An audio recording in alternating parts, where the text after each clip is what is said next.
There we go. Ladies and gentlemen, boys and girls, children of all ages, thank you so much for tuning into this very special brand new interview. I am talking to someone who I've been a fan of for about maybe 3 years at this point, 2 years, thanks to one Boulevard Bullies. And but not only that, his Ring of Honor work you may have known. He is also a CZW Hall of Fame ring announcer. Ladies and gentlemen, boys and girls, I am talking to the legendary Larry Legend himself. How are you, my friend? The redundancy of calling me the legendary Larry Legend is right on point, Mike. I commend you. You can't say it enough when you're introducing me. So thank you for following my career. Thank you for shouting out the Boulevard Bullies. And thank you for having me right here to contribute to a little sock money. I do appreciate it, my friend. You know, of course I had to get this interview because obviously, you know, how could I not do all these interviews that I've done in the past without talking to someone who's has a Hall of Fame voice and a Hall of Fame career already in the professional wrestling business. And I'm not trying to kiss ass or anything, but I'm just trying to say that, you know, just in general. So well, I mean, it's been quite the journey, you know, it's been quite the journey. And along the way, you know, a lot of people say to me, well, Larry, why is it that you aren't on WWE? Or why is it that we haven't seen you on AEW or sort of gone to the heights of as high as a ring announcer can go? And it's because I need this right here. You understand? I need this right here. And at some point, you get to a level where this doesn't happen that often, where you can't just email John Moxley to get a whatever going. But the ability to be able to touch the people is something that's very important to me. Being able to tell my story from the ground up, which is kind of the lane that I started in, very underground from the ground up. It's important. And if you reach out to me and you're a professional, I'm going to give you the time. And I'm going to talk to you and share my journey with you. And yes, part of that journey was, in fact, being inducted into the 2018 CZW Hall of Fame. And when that happened, the first thing that I said in my induction speech was that in my ancestors' wildest dreams, they probably never thought that one day I would be standing here being inducted into a Hall of Fame. Regardless of what the entity is, you know, it doesn't matter if it's the CZW Hall of Fame, the NYWC Hall of Fame, the MCW Hall of Fame. When you hear the terminology Hall of Fame, you understand that if you're standing in it, then you must have some merits, that someone thought enough of what it is that you do to have a ceremony and induct you into the Hall of Fame. And yeah, it was one of the proudest moments of my career. And I hope that it is not the last Hall of Fame that I will be inducted into. 19 years in this industry, and I am not stopping until I can no longer do it. And along the way, I want to collect more accolades like the Hall of Fame induction to CZW. Of course. And what an introduction indeed from the one and only Larry Legend as well. The one thing I do always start these interviews off before we get into everything is a spitball or fireball question. Of course, I got to put that out there for you. So you were on a little game show. It's called The Price is Right. And can you talk about your experience about that really quick? Absolutely. So first thing first, I wanna point this out, and I've said this in other interviews, and I don't care. I'm just gonna continue saying it. The outfit that I wore on The Price is Right is the exact same costume that I chose to wear at CZW Redemption, which was an outdoor, you know, ultra-violent show that we did. And I did that intentionally because I had already filmed the Price is Right episode wearing that. And just to kind of like do a little bit of Larry trivia, I wore that exact same thing at a CZW show that I hosted before the Price is Right episode aired. Wow. So what I mean, the point is I rep CZW through and through, because without CZW, I wouldn't have the moniker Larry Legend. So even at a time when I was on national TV, in a very small way, I was giving a nod to CZW as being the birthplace of Larry Legend. But that was an amazing experience. I did it for my mom. That was my mom's birthday present. She had never been to LA. I had never been to LA. And after I got, our plane tickets and our hotel and, the rental car and everything, I had no money. But someone told me, they were like, hey, all you got to do to go on The Price is Right is sign up. It's free. And I was like, what? And they were like, yeah, just go on the website and sign up. Tell them when you want to go watch it or be in the audience. And, who knows, you may win. And it was at that moment that, a coworker of mine at the time had told me that. When they said you might win, it was like, there was like a spark that was like, you know what? I am going to win, because I pretty much, the coworker mentioned this to me, it was like all the pieces were coming together. Okay, I could get us over to LA. We're gonna, be together as mother and son. But what are we gonna do? And there it was. It was just laid out for me on a silver platter. And my mom watches The Price is Right as much as she can. As since I was a little kid, she watches. It was like it was a great birthday gift to her. She loves that show. And for her to be in the audience and to see her son get called up on stage and to see her son win everything, it was one of the best birthday gifts that I think a son could give. The experience was amazing. It was legendary because the way that it all came together is like right out of a storybook. It's like, organically. I didn't know what I was going to do over there. And a coworker of mine was like, hey, you could go on The Price is Right for free. I'm like, really? You can? They were like, yeah, and you might win. And that's it. It's like that. Maybe I will, friend. Maybe I will. And you fast forward to the scene of us actually there, and there we are, and I did. So it was a great experience. It was legendary, man. I'll never forget it. Of course, a legendary experience from a legendary Larry Legend. You can never get too many of legends. Can we talk about really quick your beginnings? Because obviously, you've always had this passion. You've always had this passion ever since the very beginning. So can you talk to us about what kind of inspired you to pursue this career? Sure. I'm from a single parent household. A lot of aunts and uncles had their hands in the pot to rear me. But also, I watched a lot of television. Okay, I watched a lot of TV growing up, and I was allowed to watch TV really late if I wanted to. And there was a talk show called the Arsenio Hall Show. The Arsenio Hall Show back in the early '90s, late '80s. A lot of WCW and WWF stars were guests on Arsenio Hall. But one of the things about the Arsenio Hall Show was that he had an announcer that was like no other announcer on late night television at all. Because what he would do is when he would announce Arsenio to the stage, he would hold out Arsenio's name for what seemed like an eternity. And I mean, when I was a kid, I would be like counting the seconds, like, oh my God, that announcer is just saying, Arsenio!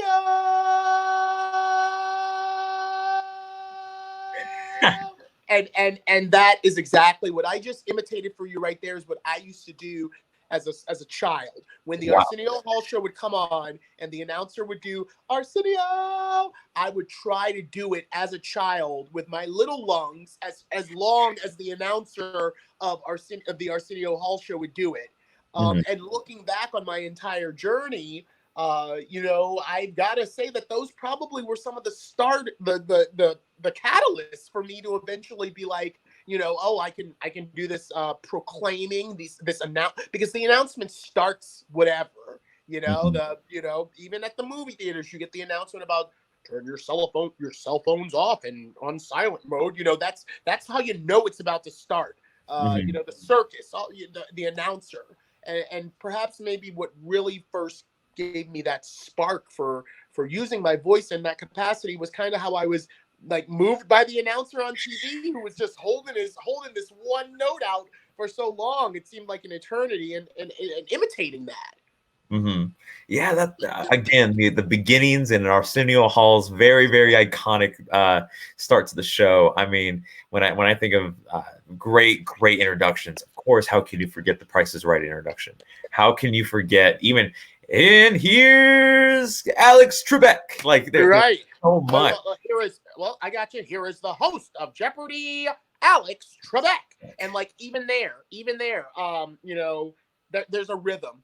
There's a rhythm that Johnny, I forget his last name, but Johnny from the Prices, I'm sorry, Jeopardy. There's a rhythm that he rolls with. Here is the host of Jeopardy, Alex Trebek. And that's the musical. That is the musical nature of being an announcer. And either you understand that rhythm, that is life, that is the heartbeat, and how to kind of make every single person's title a song. Right.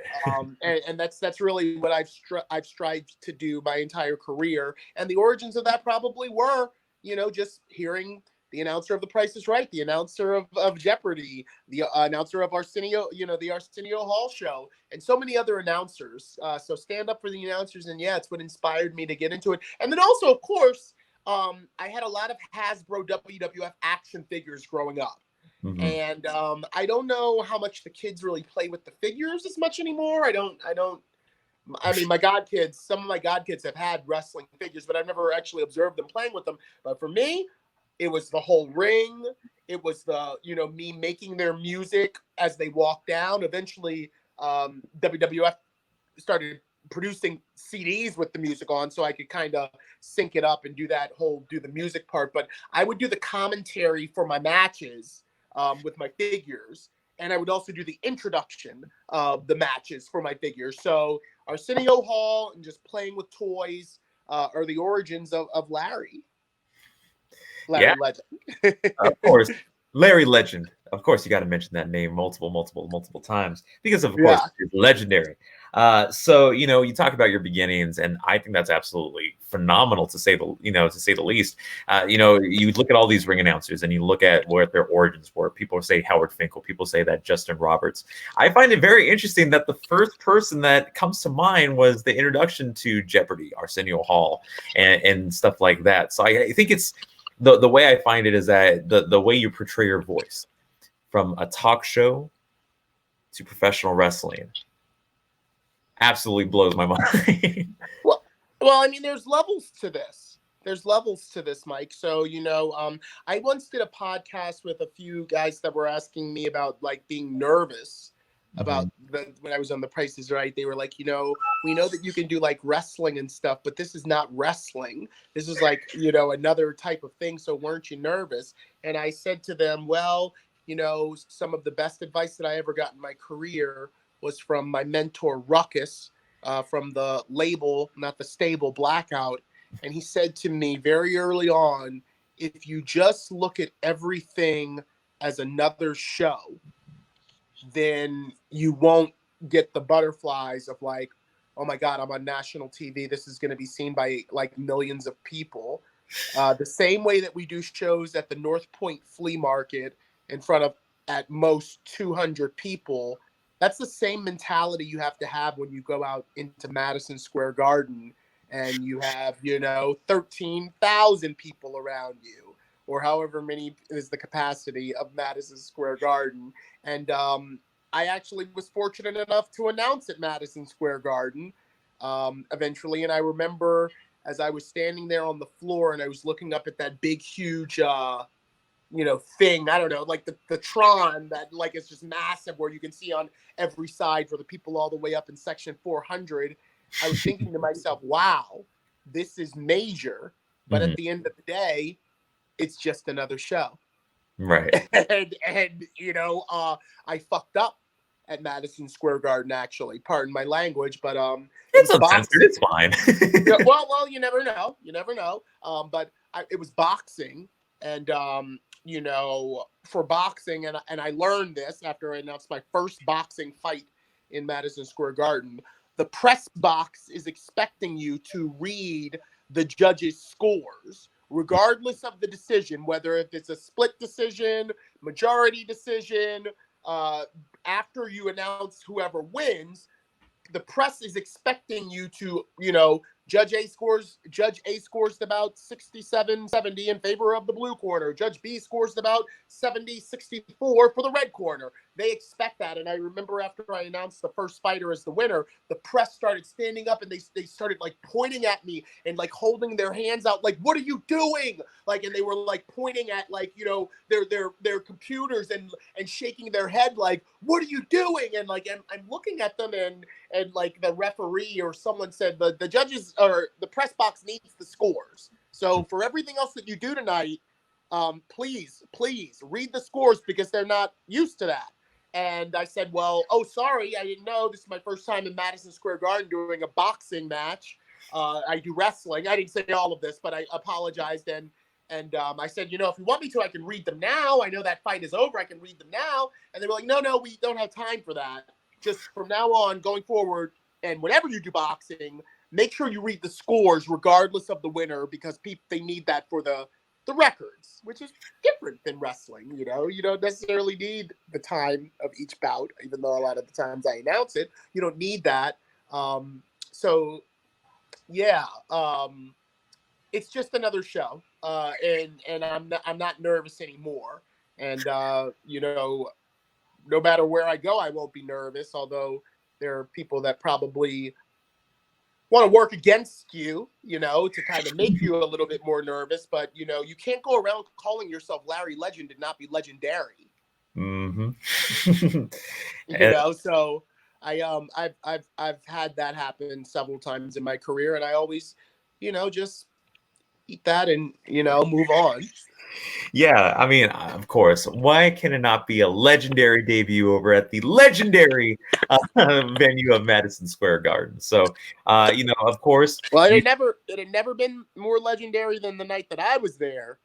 Um, you know, because yeah. that was history. And the next day, I did the Ring of Honor Future of Honor 2 show. It was like Madison Square Garden on a Saturday night, and Ring of Honor at the Delmava Volunteer Firehouse on a Sunday night. It was like night and day. You know, with doing the MSG gig and then doing the Ring of Honor gig in the Volunteer Firehouse, and no one even knew. No one even knew that I was in Madison Square Garden the night before doing the boxing show. Just everyone knew that I had a show in New York. It wasn't you know, Ring of Honor was a few years removed from doing a show in Madison Square Garden, so it wasn't you know worthy of bringing up. But yeah, that's always a fun chapter in my book of legend. I say is doing a show in Madison Square Garden, sitting in front of Donald Trump, riding the elevator with Melania and Donald Trump and his bodyguard afterwards, walking out onto the streets of New York, and you know, getting ready to go announce the Briscoes and Moose versus you know Bobby Fish or whatever that match was. You know. Yeah, that's awesome. Especially, you know, when you announce the wrestlers, it's something very, very, very legendary, as they say. So, Yeah. one of the things that I do want to mention about your beginnings in professional wrestling, there's one little promotion I want to talk about. It's called, oh my goodness, what is it called? Oh yes, it's called Ring of Honor, where you got your start. So I want to talk about what was it like working with the Ring of Honor crew and the you know, not just talking to the wrestlers or something like that, but talking about to the ring announcers or to the commentators as well. Yeah, well, I didn't get my start in Ring of Honor. I didn't get my start there. You know, Ring of Honor came knocking on my door after I won The Price is Right. You know, they came into Larry Legend's, you know, Book of Legend after I won The Price is Right. Mhm. And as far as the announcers, the other announcers in Ring of Honor during my time, I guess that would be Nigel McGuinness, Steve Carino, Kevin Kelly, Bobby Cruz, and I guess you could say Joe Dombrowski as well, because he's been an on and off again commentator for Ring of Honor for years now. Mhm. Um, yeah, it was just like, you know, I got to know each of those individuals that I mentioned, but to me, there was not anything, how you call it, like significant or special being around them. There were some fun times that I was able to share with those other announcers, but uh, Bobby Cruz, Nigel McGuinness, Steve Carino, and Kevin Kelly, Again, just with the vein of me saying, you know, every show is just another show, or like MLJ, Rob Naylor, Lenny Leonard, Steve DeAngelis, you know, all of the different commentators and announcers that I've ever encountered. But just for the record and for your fans, I got to Ring of Honor in like 2013. And Right. my career spanned 19 years, so it was a while before I landed there. I didn't get my start there. I started in Maryland Championship Wrestling, which is Yes. now called MCW Pro. And I wasn't Larry Legend when I started. I was Larry Kennedy Phillips. Yeah. See, part of what makes you legendary is having one moniker when you start and then evolving into something else. And who knows what I'll be, you know, there's Caribbean Larry. That's, you know, for Yes. GCW at the Joey Janela Spring Break. We might get onto that. But just for the record, I did not get my start in Ring of Honor. It took winning the Price is Right to get into Ring of Honor. Yeah, of course. So you did mention about another promotion as well called Maryland Championship Wrestling, known as now MCW Pro. And there's something in particular I want to talk about that. And I'm talking about the introduction that you gave for one Leo Rush, Man of the Hour. And I want to talk about one particular moment, and that happens to be his very last match in MCW Pro. Can you talk about how special that moment was for you? You know, that moment wasn't.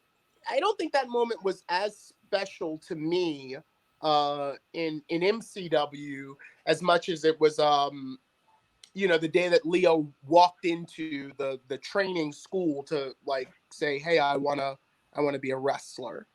So, you know, we could all look at me announce Leo in his final match in MCW on like, I don't know, video on demand or something, or I could pull that up. I could put that DVD in, and you know, again, that was a grand introduction for his final hour. But what was more significant to me was, you know, Leo and the Velveteen Dream, not together, but showing up on the same day. The first two students of the new MCW Training Academy were Leo and Patrick. So I find that way more significant, just having been there on almost his day one. And also to see him come to the place that was my day one was quite significant. And also, you know, I don't know. Anything can happen. So at the time that I was announcing him in his final match, I wasn't necessarily thinking that I was never going to see him again or that we were never going to see him again. You know, anything could happen. And here we are, hindsight being 2020. Leo Rush is a free agent once again. So who knows if that even was his final hour? You know, it was you know, kind of a big deal when it happened. So we were all thinking it was the final. I announced it as if it was the final time. But you know, it wasn't as significant as actually being there the day Leo showed up to be a wrestler. The day that he showed up to sign up to be a wrestler, it's way more significant for me than announcing him in what was at the time his final match. And one of the reasons it was so significant is because a friend of mine that I went to high school with, her 6-year-old son Mason had become a wrestling fanatic. And this high school friend of mine had followed my career up until this point, and she saw that I was involved in wrestling. And she was like, hey, you know, Mason is about to turn 7, or maybe he was about to turn 6. And she was like, you know, I would love to do some sort of like wrestling themed, you know, birthday party for him. And, you know, at the time, MCW was doing shows, but they weren't training anymore. There was no training facility. And I brought it up to the promoter that got me started way back in 2001 when I first got into the wrestling industry, who got me started. I said, hey, Dan, I've got a friend. She has a son. He wants to do a birthday party. You think we could get like some of the guys together and like how we used to do birthday parties? You know, do that just for a friend of mine. And he thought it over and he was like, yeah. And that spun into the academy even opening back up. Us doing that birthday party like was the impetus for the MCW to reopen their training academy. And on the day that we did the birthday party is the day that Leo and Patrick, number 1 and number 2 students, I saw them while we were cleaning up the party or getting ready for the party. I saw them walk into the office and talk to Dan about being a student. And, you know, that's super significant to me. Well, definitely a special moment to make, again, a legendary moment in the legendary career of Larry Legend. You can't get enough of Legend. And, you know, of course, there's always those special moments in MCW because, of course, that's your, you know, a part of your origins. That's a part of Larry Legend. You know, and talking about your origins as well, before you had made it to CZW, or this could have been after CZW as well, is another promotion that is the marquee of deathmatch wrestling. I'm talking about GCW. What was your experience like being involved in the spring break, having the Hawaiian side of you come out for for Caribbean Larry?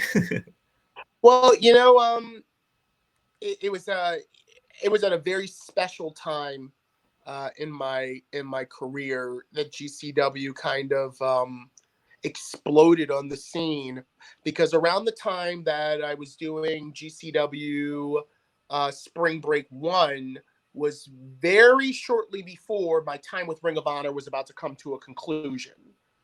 So it kind of is like that adage, like when one door closes, another window opens.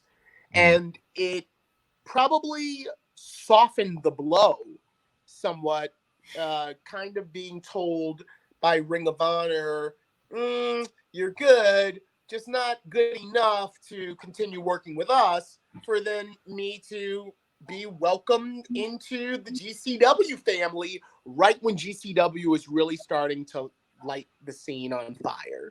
So, you know, again, it really worked out at the time. I've been with GCW since they were actually Jersey Championship Wrestling. A lot of people don't know that, but the origins of GCW, Game Changer Wrestling, they used to be called Jersey Championship Wrestling. And I was able to kind of post CZW with ROH maintain a healthy relationship with both Beyond and Jersey Championship Wrestling, and pretty much NYWC and ICW. But NYWC and ICW, they run not as frequently. Well, ICW didn't at the time, and NYWC I would only come up for their biggest show, which was the Psycho Circus. But it was an exciting time for me, and it was really a time that I needed kind of a company to reinforce that I can call myself Larry Legend, you know, because the entire time that I was with Ring of Honor, I was Larry Mercer. You know, Ring of Honor wanted me to organically be their trademark, if you will. And since I came to Ring of Honor a good 8 years into my career, well, I can't do the math, very far into my career is when I came into Ring of Honor, they wanted to present a different side of me, a backstage correspondent, you know, version of me, which is not anything that I'd ever done. I never did backstage corresponding until I was with Ring of Honor. And coincidentally, I never did any of that backstage. It was always like by the ring or in the crowd, you know, kicking it to Kevin Kelly before we went to the main event. I never did anything backstage, even though I was a backstage correspondent. But yeah, it was great. It was great to have GCW. It was great to have Joey Janela doing the spring break. For me to show a different facet of myself. Again, you mentioned the Caribbean Larry persona. Yeah, that actually that started in GCW, but then eventually that moved into another organization called Beautiful Ladies of Volleyball. It was seek it out if you dare, but it was called Blow. Beautiful Lady. No, it was called Babes, Beach Athletic, but I don't know. It was Babes. It was Babes Volleyball Sports Entertainment, and Caribbean Larry from GCW appeared on this kind of hybrid sporting. You know, I don't know what I can even call this thing, but yeah, Caribbean Larry grew legs too, up to and including doing shows for others.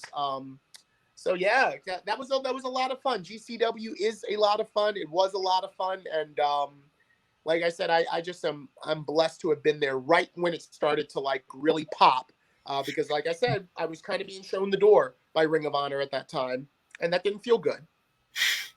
Yeah, well, of course, from one legendary promotion to another, this promotion that I'm about to mention is something that happens to be in that background right there, with the three words of CZW. I'm talking about Combat Zone Wrestling. From Oh one yeah. promotion to the other deathmatch promotion, how can you talk about that transition from, like you mentioned before about Jersey Championship Wrestling, GCW now, to CZW? Well, I mean, it would go in chronological order. It would go CZW first is my real first taste of like blood, was CZW. And then in Jersey Championship Wrestling, they would do hardcore, but they wouldn't do ultra violence. They do Right. like a hardcore street fight, maybe little tables, a ladder, maybe here and there, but mostly like trash cans, hardcore. Mm. And eventually they changed their name to Game Changer. So it was a seamless transition for me to transition from CZW into GCW, with both of them having, heavy blood, death match, ultraviolet matches. I'd say that probably the most jarring change or transition was, I started out in MCW, and before landing in CZW, I actually had only done one other promotion in DC, and I was the manager. I wasn't even an announcer. Mhm. So when I landed in CZW, it was the first time that I had seen what I guess had come from the ashes of ECW in the arena in South Philadelphia.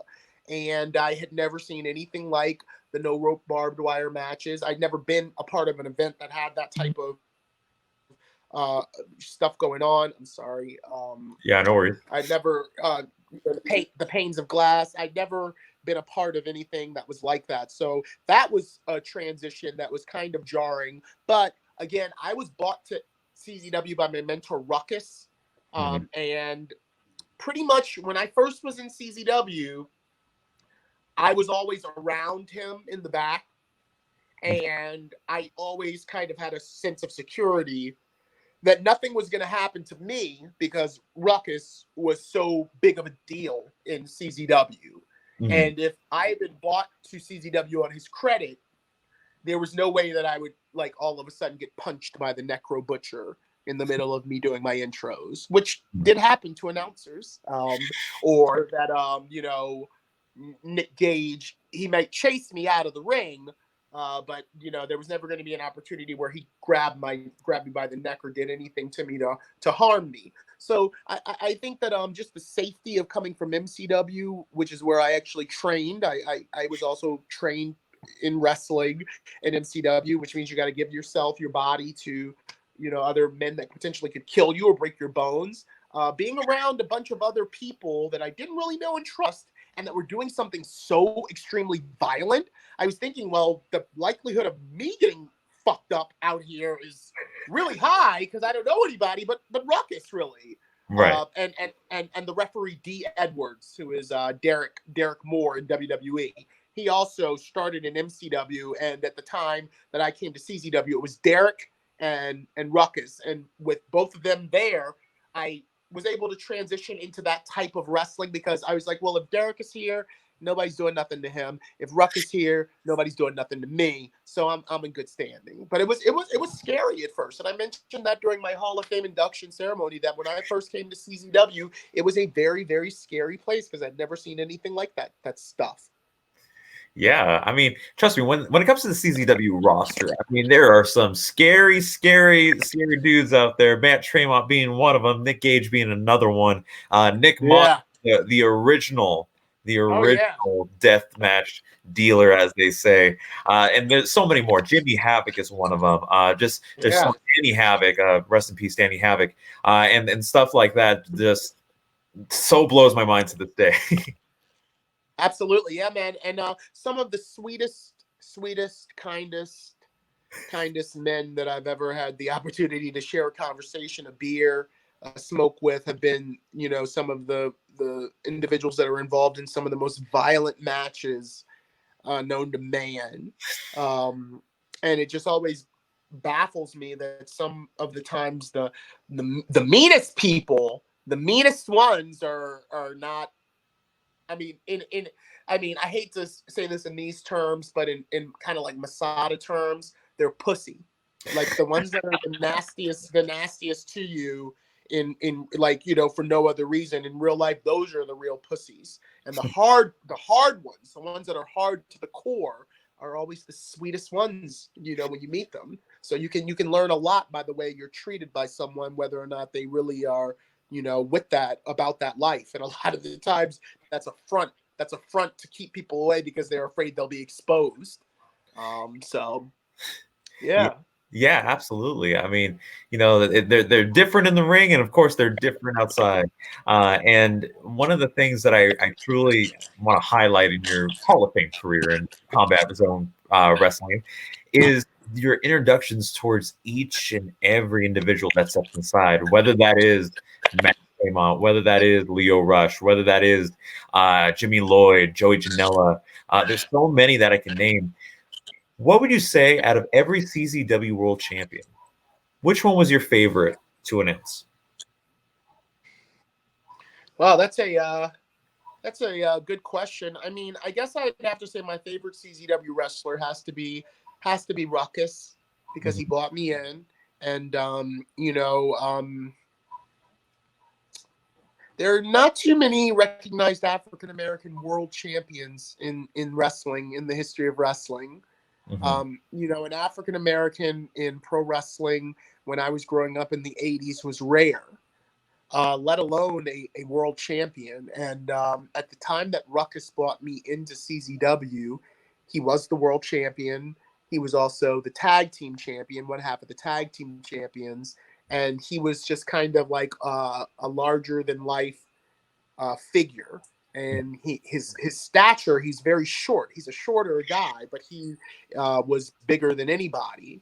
So I'd have to say that my favorite CZW World Champion to announce, although I actually don't think I ever got to announce Ruckus as World Champion. I don't believe I got to ever announce him as World Champion. I would always announce him in tag matches. I definitely announced Eddie Kingston as CZW World Champion. I know that, but when Ruckus's reigns, for whatever reason, I wasn't around. I will say that my favorite world champion to announce in the history of Combat Zone Wrestling is the Ultraviolet Beast Masada, because by the time I got to the end of my time with Masada, and it's not over. It's not over. I just announced him in February, one of the last events before the quarantine and the state of emergency. I had the privilege of announcing Masada, but at this point, that introduction is effortless to me. It's effortless to me because I've done it so many times, and by doing it so many times, I've been able to practice Mhm. and make it perfect. And I know that Masada really appreciates it. What I'm able to do to him before he goes into battle, and I don't know if he knows this, but I appreciate the energy that he gives right back to me because I know that it's real. What I'm making him feel is real, and what he's about to make the fans uh, experience is real. So yeah, Masada's probably my favorite CZW World Champion to announce. Well, that's awesome. There's plenty of CZW champions that I absolutely love with a passion. I mean, obviously, one that's in WWE currently on SmackDown, as you guys know, Mr. Drew Gulak, former CZW heavyweight champion, making for a safer combat zone, which that was actually Indeed. amazing. You know, there's a lot of legendary names for this legendary man that is right next to me, right over here. One of the main things that I've been interested in, this is kind of one of the final questions for the interview that I have, is It's all so good. Leo Rush had just put out his last match EP. And Yeah. so I want to know, what was that experience like being a part of something that special like his EP? I didn't even know. I didn't even know. Leo and I have a very special relationship. There, I use an Apple. I use an Apple phone. I've used an iPhone for years now, and you know, depending on who you are, you always get FaceTimed from me. If you're you know, it's that sense of urgency where I've got to see you. So Ruckus is one of those people that always gets FaceTimed We always FaceTime each other. And Leo Rush is another one that we always, FaceTime when we talk. And he asked me if I could just do a couple, like, what happened was that the day after Deathmatch Drive-In, No Holds Barred Volume 2 in Atlantic City on June, I think it was 27th, I put a lot of social media out on my Instagram, on my Twitter, of just all types of chaos that was going on at that event. And there was something that I did at the ringside area that Leo FaceTimed me the next day or the Monday, and he was like, "Man, there was something that you said out there, like maybe it was during the Dom Guarini Tony Deppen match." And he was like, and I just loved it. It sounded like it sounded like a drop. It sounded like a drop on an album.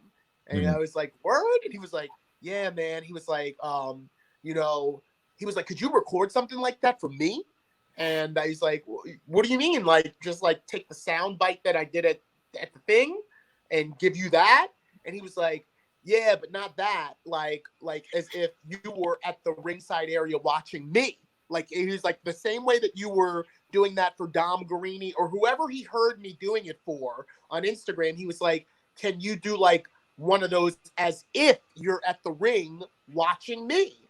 And I was like, "Sure." I don't have I'll throw myself under the bus. I don't have like a blue microphone. I'm not sure what equipment you're on, but I told him, like, I don't have anything really quality to record it on. Is it all right if I just send it to you on my iPhone as a voice memo? And he's like, "That'd be perfect. Just like kind of like a couple seconds of you like talking as if you're like watching me wrestle down by the ringside area." And I did. And the track is called Ring the Bell. I had no idea he was going to feature my voice that prominently as kind of bookends for that track. And that is 100% freestyled. I did not write anything down. I just right there as if I was recording Leo doing a 5-star frog splash or whatever move that he does. I just recorded my voice and sent it to him, and he was like, "This is perfect." And then the album came out, and then I'm like, "Well, I'm on track number 1 now." That he asked me for that a while ago, just like as if we're talking in the back, like how we used to do. So I knew that was going to be on there. But the other thing, I was unaware he was going to use that for that, but I sure was pleasantly surprised to get that credit on the album in track number 1, and then be featured as prominently on track number 3. So it was wild. It was wild. And sometimes that happens. You don't know really what you're getting yourself into. Real quick, I'm going to leave you with this story. WWE's Peter Rosenberg. At one point, a few years ago, he was in a Twitter beef with Nicki Minaj. Ooh. Not just Nicki Minaj. It was actually Rosenberg versus all of Young Money, all of them. And people were roasting Peter on Twitter. They were roasting him, just coming for his jugular. What do you know about hip hop? Da da da da da. And like someone just did one of those long diatribes about how can we listen to this guy? He's white. How does he know about? He doesn't know a damn thing about hip hop. And I tweeted to that person. I did a tweet with the comment, just one word: lies. And immediately, Peter DM'd me, and he said, "I think I might have something for you coming up next Wednesday." Ooh. And I was like, "For me? Well, all right." I mean, I don't know what that means, but all I did was tweet that this person was, I didn't even say "you're lying." I just tweeted the word lies. And subsequently, it turned out to be an Odd Future Wolfgang Kill 'Em All concert called A Night of Real Hip Hop. Peter Rosenberg's first birthday party in New York City. Raekwon was there, obviously, Tyler, the Creator, Smoke DZA, just an entire night of hip hop. And I was the announcer for this concert.